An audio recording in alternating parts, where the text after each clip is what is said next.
First things first, I take no credit, zero, zilch, nada, for developing this grid.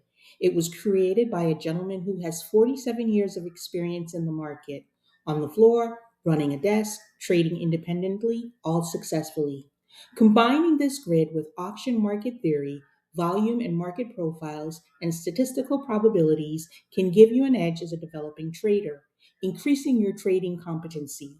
The market is always seeking balance, which explains the fact that it spends 80% of its time in consolidation and 20% of its time seeking balance, also known as trending. Using SparkNotes modeling to interpret this grid, let's look at the four scenarios. Scenario number one, inside. The market opened in range and in a previous day value area, meaning the market is in balance. Expect neutrality, a low conviction day. As long as there isn't a break, resort to mean reversion trading as your strategy.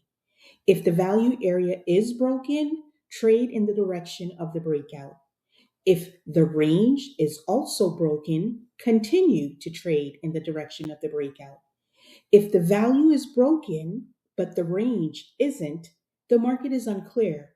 Work within yesterday's range, plus or minus 10%.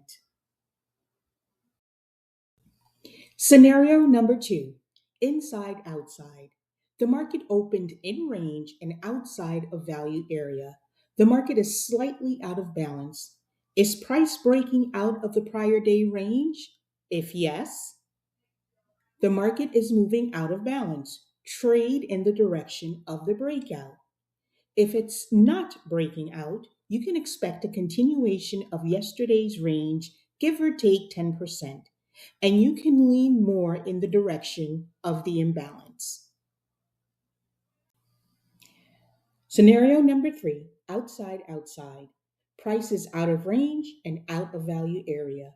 You first need to determine if price is acting impulsively, for example, gapping and going, or is it acting responsively? Let's address the responsive reaction first. It should be noted that responsive action is likely profit taking. You're going to fade the gap into the balance and watch for a bounce and retest at the previous range and the previous value area. At those points, you're going to ask yourself, is price holding, meaning that it's not breaking back into the range? If yes, the fade is invalidated. Trade back in the direction of the imbalance.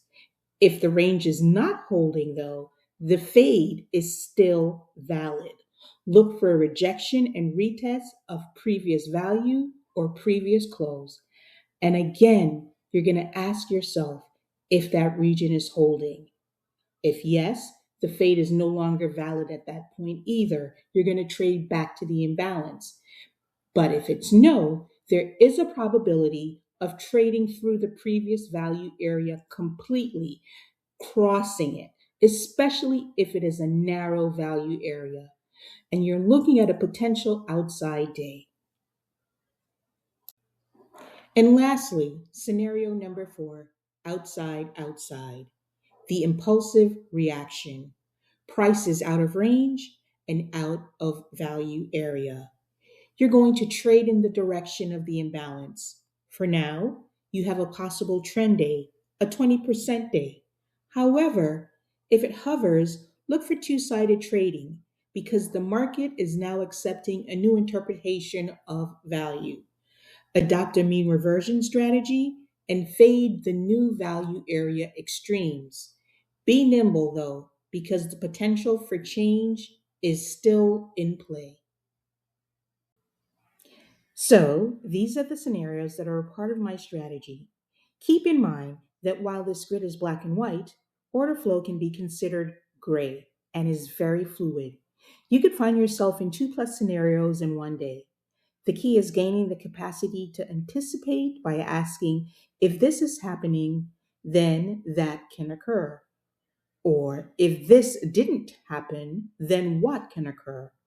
For more details on how you can incorporate market auction theory, volume and market profile, statistical probabilities, and this grid in more detail, Please comment below to gain access to a free, no obligation Discord group where this and many more market strategies are discussed and dissected.